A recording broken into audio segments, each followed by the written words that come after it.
So this video, we're going to talk about workstations. Workstation, of course, is super important because it's where we're actually doing our work, our technicals and fundamental analysis. This video is mostly going to be comprised of setting up a Tradingview workspace. I'm also going to give you a few tips as well, just a few things worth noting, more so for beginners and the lesser experienced traders. So workstation really consists of 90% technical, of course, as we've spoken about. Most of our work is going to be here on the charts, looking at the technical analysis. So, TradingView, this website, is going to be the bulk of it. This is where we're actually going to be doing a lot of our work. And then, of course, MetaTraders, etc., that we are going to be actually placing the trades on. Now, I spoke about those in chapter 1, so hopefully you've actually got those set up now. Before we dive into TradingView, before we start looking at the technicals and setting up your workspace in here, a few tips and pointers. So, a lot of new traders believe you need a multi-screen workplace, somewhere with a lot of different screens that you can view so that you can shift from currency pair to currency pair continually, view multiple charts at once. Now, I've found that this is not the case. You don't need this whatsoever. Now, I actually do all of my work right now off of a MacBook. I've had a few different MacBooks, currently using a 13-inch 2020 MacBook. That one is nice. I've had a 13-inch in the past as well, and a 15-inch as well. Now, I'm going to be going for a 15-inch MacBook next, just because it gives you a bit more screen room. You can get one of these for, depends on your spec, but if you're looking for a MacBook Pro, starting spec I think is around £1,200, and you're going to get a really good one for that.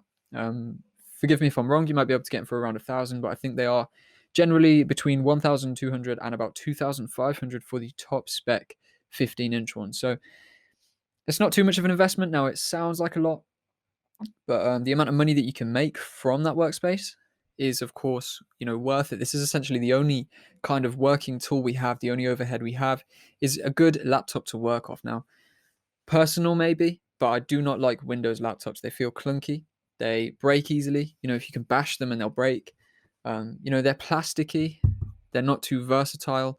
They're a bit clunky to use as well. Now, MacBooks, Apple, it might be personal preference really, but I'm really a big fan of the Apple technology. So MacBook is all you really need. Now, if you want to get a desktop, yep, go for it. I like a laptop because we can use it on the go. When I'm on the go, I can actually take this with me, check the charts anywhere, even in the car, in a cafe. You can't do that with a desktop, of course. So for me, a laptop all the way. Now, my advice to you there is basically, consider investing into a good laptop. Yeah, you don't have to spend loads. Anything really will cut it, but just don't get one that's unpleasant to use because it's going to be something you're using very, very often. And I would kind of advise against that whole multi-screen desktop setup, unless, of course, you have that and a nice versatile laptop to take around with you, or if you just spend a lot of time at your PC. So that's just a little bit of advice. Now, what we're going to do now is dive into the TradingView, set up your workstation in here. I'll show you how you can actually get a few different chart layouts and color themes, etc., and show you through everything we're going to be using. So what we have here, Euro, Pound, Euro GBP, hourly chart. It's basically nice and clean layout where we have our charts, we have our currency pairs, we have our time frames. Everything is right here, ready to see. Now you can see we've got the price scales down the side. We have the date scale down the bottom. And then across the sides, we do have what might originally look to be a confusing amount of different tools, but I'm going to talk through them now. So when you crack open TradingView, your chart is essentially going to be a white chart with these red and green lines, a white surrounding border as well, like this one. Okay. And you're probably going to have some volume bars, so some green and red sticks that come off from the bottom of the chart. There will also be a grid on the chart. You can remove that, remove everything, make it nice and neat. So the first step when setting up a chart, delete those across the bottom, get the chart nice and clean. In terms of your color theme, what you can actually do is click on the little cog up here, or you can double click the actual candlesticks, and that's going to open up this chart setting tab. Now, what you can do with this chart setting tab is change the colors of the candlesticks. For example, if I wanted blue candles, I could do that. If I wanted these candles to be black, I could do that. So that is how we can actually go ahead and change the colors of our candles. What do I recommend doing? Choose a color theme you like, one that's nice and easy to work with. We can, of course, go with, just the simple green and red, which is what I'm using right now on the chart layout. That's my standard chart layout. I've got the dark color theme on as well, so that we can have that darker surrounding. Just separates it from the chart. It's a bit easier on the eyes, I believe.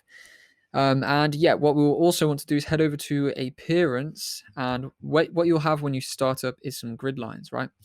These grid lines you can remove, just make them the same color as your background. I think it's much cleaner without them. You don't need them whatsoever, to be honest. And I think that the chart is much cleaner without. So that is how I like to have my chart laid out. Nice, simple color scheme. No grids, no volume bars at the bottom, nothing like that. Simple candlesticks and price scale. Simple as that. So that's the first step to setting up your TradingView chart. Now, another thing to mention is when you have this color theme set, what you can actually do is right click the chart, and you're going to have this drop down. On this drop down, color theme is here. You've got these two defaults, light and dark. I'll click one so I can see what that's like. I believe this is how your chart is going to start up. You can, of course, edit it as I've said. Now, borders I like to have black. They stand out more then. And the wicks as well I like to have black. They stand out more, the candles do. And just think it looks a bit nicer. So that's that color theme. But what you can actually do is save your own color themes as well, okay? I've got these three marked. I have a dark color theme, a light color theme, and a neutral color theme. Now, I would recommend doing something like this. Nice and versatile. Allows you to get 3 different views on the market to suit your style whenever you fancy watching it. So I'll just run through them. Light is the one that we were just looking at. The green and red candles on the white background. Now, personally, of course, I do like that dark color theme. So this is where I usually trade. Now, if I'm trading on a night time, or I just fancy a switch up, or I'm finding this a bit tolling on my eyes, I will switch it up to my dark color theme, which is exactly the same, but with a black background and black scales. Now, this one is, generally something I'd use more so on a night time. Only difference here as well is the borders and wicks are actually gray rather than black, because of course, if they were black, I wouldn't be able to see them against the background. So that is my other color theme, light and dark. And then neutral is an interesting one. This is the black chart where all of the candles are black. So this is more so a psychology thing. Having all these black candles takes me away from focusing on bulls and bears, and instead I focus on the market structure. I use this one quite a lot. It's very, very useful to get a different view on the market, right? Rather than just focusing on bullish candles, bearish candles, because they can throw you off, right? For example, if we see the market is moving up here, and then we see, green, green, green, right? Let me show you the different color theme. Here, for example, green candle, green candle, green candle, green candle. And then when we see this red candle, okay, as silly as it seems, this can actually throw your psychology off and make you think, right, the market's going to reverse here. When we're actually using these neutral color themes, where everything is black, you have that effect less, right? You're just focusing on the market structure. It's just a simple thing. It comes down to psychology. Red is, a bit of a panic color, and green is like a safety color, right? That's just a mental thing that is seen by many people. So when you see the green candles and you're brought into a position, everything's good. But as soon as you see a red candle, that can throw you off. Now, that's why I actually like the neutral color theme. It removes that psychological aspect, and it allows you to focus on the overall structure of the market. So those are the 3 color themes I have, and I would recommend making something like that: dark, light, and neutral. Now, you can work on your standard light chart or your standard dark chart, whichever one you prefer. But then you have, of course, the other one there for whenever you might want to use it.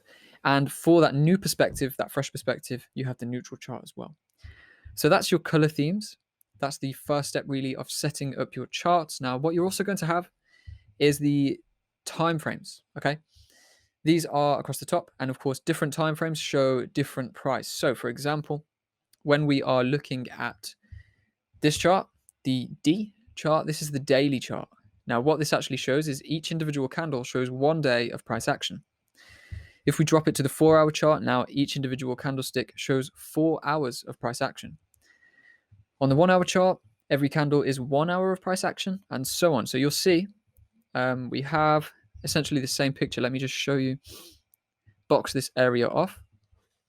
So this bit of price action on the 1-hour chart is more refined on the 4-hour chart. We see the same thing, but split into less candles. So there's less noise. If we look on the daily chart, we'll see then that boxed area is now simply just 1, 2, 3, 4 days of price action. So timeframes are very, very important. We are going to be using multiple timeframes in our trading. So it's important that you actually get these timeframes prepped and ready to go for your trading. So how do we do that then? We are going to have a number of timeframes already here, okay? 1 minute, 5 minute, 15, 30, 1 hour, and so on. What we can actually do is add different timeframes. For example, if I wanted a 33-minute timeframe, which I don't, we could add that in. And then if we click the 33-minute timeframe, it's going to show us price within that timeframe. So each candle is now 33 minutes of price action, okay? That's not something that I want, to be honest. What I actually use, though, something worth mentioning is I do use a few different timeframes to the usual. So what I actually have is the 10-minute timeframe, which I personally use over the 15-minute timeframe. This one needs to be added in separately, the 20-minute and the 40-minute as well. So I like to look at it in 10-minute intervals and 20-minute intervals, rather than the 15s, the 30s, the 45s. 10, 20, 40, 60, which is going to be the 1 hour, are all the different types of timeframes that I like to use. So, I mean, you can work on your own timeframes. You can use the default ones, or you can actually go ahead and add these different ones that I use in, which I personally would recommend doing. So that's where all your timeframes are going to be. We've got minutes, hours, days, weeks, months, and you're going to want to favorite some as well. Favoriting them, which is this little star icon, you can just click it on any of them, is going to make it pop up here. So I have, of course, the 1, 3, 5, 10, 1 hour, 4 hour, daily, and weekly. 1, 3, 5, 10, 1 hour, 4 hour, daily, and weekly, all marked on, and the monthly. So they're all right there for me to actually look at whenever I need to, which is, of course, very useful. And I would recommend actually just going in and favoriting the timeframes you'll be using. I'd favorite these ones: monthly, weekly, daily, 4 hour, 1 hour, and 10-minute. Now, these ones are quite scaled in. You might not want to scale down that much, but you can do. So, you might want to add those as well. But those ones from month through to 10-minute, I would favorite all of those so that they are there ready to press whenever you need them. So that's your color themes and your time frames down. Now, the currency pair, the different assets that we trade, can be found right here. For example, if we type in GBP USD, of course, looking at the pound versus the US dollar, that is going to pop up on the chart then, pound versus the US dollar. If we wanted to look at euro versus the Canadian dollar, we could do that here, and there it is. It would show up there, okay? But what we can actually do, so that we don't have to switch between like this every time, manually typing them in, is we can actually make a watch list. So to do that, we click this top button on the right-hand side, watch list and details. So what this is going to do is open up a watch list where you can actually then click this plus arrow and add in. For example, let's say we want to add Bitcoin. We can add Bitcoin to our list, right? And we can type them in. For example, let's say we want to add the euro versus the Swiss franc. We can just do that, and it will add the euro versus the Swiss franc to the bottom of our list. So that is how we are going to create a watch list. We'll be talking about refining a watch list soon, which is where we can then actually go ahead and create one of these for yourself. But that is how we do that. We have this watch list icon at the top, and that is really going to be where you work from. It's nice and easy to scroll through your watch list. This is my personal watch list. These two are indices. We will get to these later in the course. These three are the pound pair currencies that I trade: GBP USD, GBP AUD, GBP JPY. And then I've got Euro USD, nice major pair, and also gold as well. So these are all things that I personally trade, and pretty much the only things I personally trade, except for the odd one-off elsewhere. Now, crafting your watch list, very important, so make sure you do that. You can actually have multiple watch lists as well. You can add a new list. For example, let's just make a specific list for this. Now, if we want to look at the Forex pairs, we can, find, let's have a look at New Zealand dollar versus the US dollar. We can add that to our list. Now, if we click on that, it's going to be right there, ready to actually view. Okay. So there we go. That is your watch list setup. And yeah, there we go. So we've got watch list, time frames, color themes. That is pretty much everything we are going to need for your workstation, keeping everything nice and simple. Next thing to look at is going to be these tools. So let's actually talk through the tools that you need. Crosshair, first of all, is basically what we view price with. I use a crosshair, and the crosshair is going to be a line. You want to make that a line because it might be dotted when you first start. Now, actually change that crosshair to A line, let's find out where that is. I've forgotten where that is now. Crosshair, there we go. So we can switch this. It's in the appearance section of the chart settings. We can switch this from dashed line, dotted line, or a flat line. Now, I think the flat line is the best because we can use it as a kind of dynamic support or resistance. We can scroll that onto the chart and see key levels, okay, on the price scale. So the line is the best for me. I use a blue one just so that it's a little bit different to what the actual general price scales are. So I like to use a blue crosshair that is lined, okay? So that is what you want to do with your crosshair, just to keep it nice and simple. The dots can look a bit messy, the dashes can too. So I always recommend just keeping to the cross and making it blue and lined. So there we go, that's crosshair. Now the other things are the tools. This is how we actually do our analysis.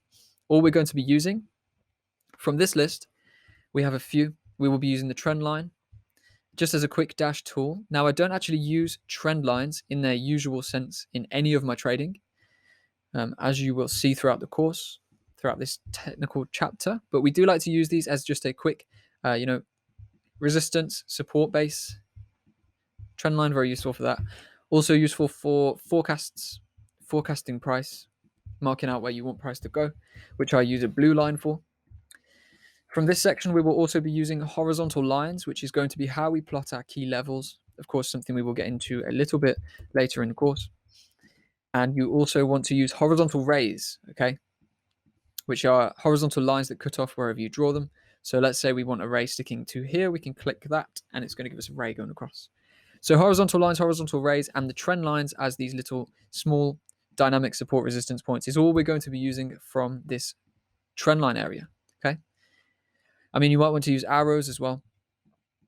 But actually I don't use those very much because I actually just do this if I'm doing an arrow. And then there we go. You can actually use the little toolbox that pops up to add an arrowhead to your trend line. So that's what we're using from there. From elsewhere, we want to completely ignore this one generally. There's one thing we will be using on this, which is Fibonacci retracements. We will get into that later though, after most of the technicals have been covered. So don't worry about that for now. We don't want none of that nonsense. This one here with the box, this one's very useful. This is how we plot zones. So out of this one, really all we will use is this rectangle tool, but we will be using that a lot. So get used to using these rectangle tools. That's where it is. And another thing worth mentioning as well is I do actually have multiple zones, okay, multiple different types of boxes. Now what I mean by this is if we double click and we go to template at the bottom, or can we right click? Template. Yeah, we can right click it or double click it.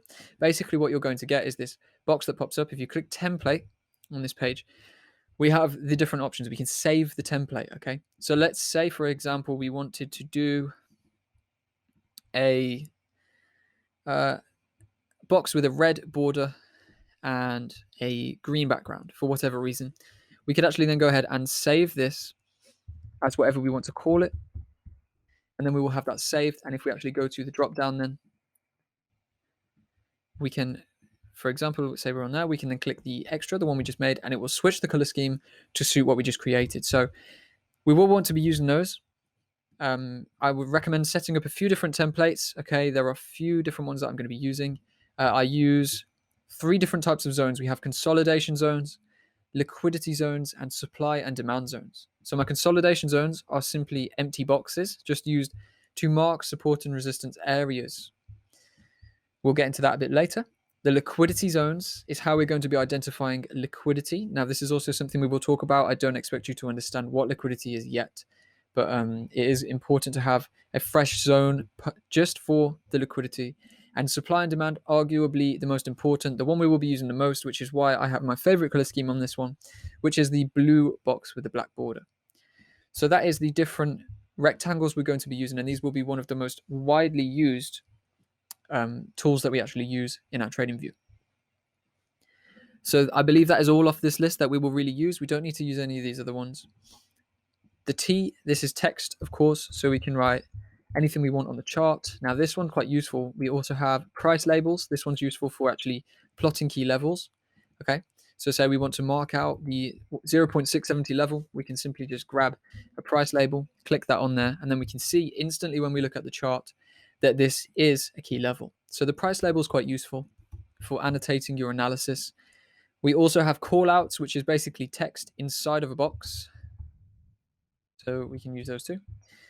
Mostly though, personally, I believe you're probably mostly going to just use the text one if you ever need to annotate your charts. Now that's the best for, just keeping it clean. Pretty much all we need to use from there. We've got arrows as well if you want to mark your trade entries or, favorable entries or whatever on the charts. You can do so using the arrow mark down or arrow mark up chart patterns, just like that. But there's not really too much need to actually use these unless you are sharing analysis. And that is it from there. This one, we are not going to use absolutely anything from that. Forget that. All weird, all really weird stuff. This is the risk reward tool. Now, we spoke about that risk versus reward. I showed a few examples where we can actually, let's say we want to sell this market down from here. So on our analysis to work out how big our stop loss is and how worthwhile the risk versus reward is, we can actually plot the stop loss size, which in this instance is the gray box, and we can plot our target. So let's say we're targeting the low of this level. We're entering here. Our stop loss is going to go here. The risk versus reward is then told to us. It's 3.69. So for every $1 we risk, we will be making $3.69 if this target comes through. We have a 126 pip gain, which is where it says 0.0126. Now, it's a little bit messy. I don't particularly know why it's like that, but that is a 126 pip target with where it says 0.00343. That is a 34.3 pip stop loss. So that's all we need to know from this one, really, is how far the stop loss is, how far the take profit is, and now the risk versus reward as well, which is where it says 3.69. So that's the risk versus reward tool. I do recommend, when you're doing trading, when you find a setup, annotate your setup like this. You can then find out how big your stop loss is, how big your take profit is, and you can mark it out on the chart and take a screenshot of that and add it into a folder somewhere to journal. So that's the risk versus reward tool. There's the long position and short position. Long position, obviously, as spoke about in the Forex fundamentals, is for buys, and the short position is for sell trades. In this section, we don't really need anything else. We do have, this is quite an interesting tool, the forecast tool. Basically, we can plot on how far do we think price is going to go, what level does it start at, what level do we want it to get to, and within what time frame. But really, we don't need to know about that too much. The main focus is going to be the long and short position. Now, this price range one as well is going to tell us how far away price is. If we do actually label background, there we go. We actually have a label on here which says how many pips away the price is, okay? So in this example, dragged it down 147 pips from there. So this is actually good for gauging how far our targets are as well, so that we can work out how big stop losses need to be. And that is pretty much it from there then. So that's mostly everything that we need to look at, I think. Final thing, we can switch between candles, bars, line charts. With this one, candles is pretty much where we'll always want to be. We will be talking about that a little bit later, though, in this section of the course. And we can also actually add indicators. Now, the only indicators I actually recommend using are these three. We won't talk about them yet, but I will talk about them a bit later on in the course, in this chapter. So for now, I think that is it. We'll call it that, okay? One final thing, actually, this box here, select layout, we can actually get a double chart layout, right? Basically, if we wanted to look at a daily chart on this side for the overall bigger picture, and then we wanted to look at the hourly chart here for a scaled in view for actually finding out entries, we can do so on both tabs. And now if we actually do this, what we can do is plot the zone. And then if we copy Control C, Control V on the other side, it will copy that exact same zone plotted at the exact same levels over onto this chart. Now you can actually lock the drawing tools across both, so that when you draw on this one, it comes onto this one. But I don't like doing that because then you get a lot of messy things. It's better to copy and paste individually. And that is how you will do that. That is how you'll run multiple chart layouts on one page. So this is essentially why I think I'm going to get a 15-inch MacBook next, just so that I've got a bit more screen room for this. So I do recommend, if you are looking to get a MacBook, probably go with a larger one, the 15-inch one. The 13 is nice, versatile, easy to carry around, easy to take around, nice and portable. But if you want the extra screen room, the 15 is definitely going to be recommended. So for now, nothing wrong with this one that I've got. Having a great time using it. But I do believe maybe if you don't have one yet and you are looking to get one, probably go with the 15-inch, okay? I'm going to be getting one next for sure, because I think it's going to give me more clarity on the charts and more room to work with. So that's everything then. Of course, we do have different layouts. I wouldn't really recommend putting on more than 2 charts for a time. You don't really need to. It's going to get messy. And without further ado, that is everything then. So that is setting up your TradingView, setting up your workstation.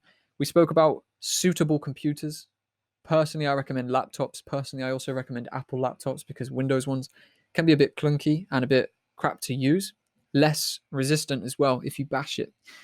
And we've spoken about actually setting up your personal chart layout with multiple color themes, with your highlighted timeframes, creating a watch list, and using all the different tools that we need to use. So for now, that is everything. We will talk about a few additional little bits later on, but that's it for now. So thank you for watching this video. Hopefully you've enjoyed, and I'll see you over in the next one.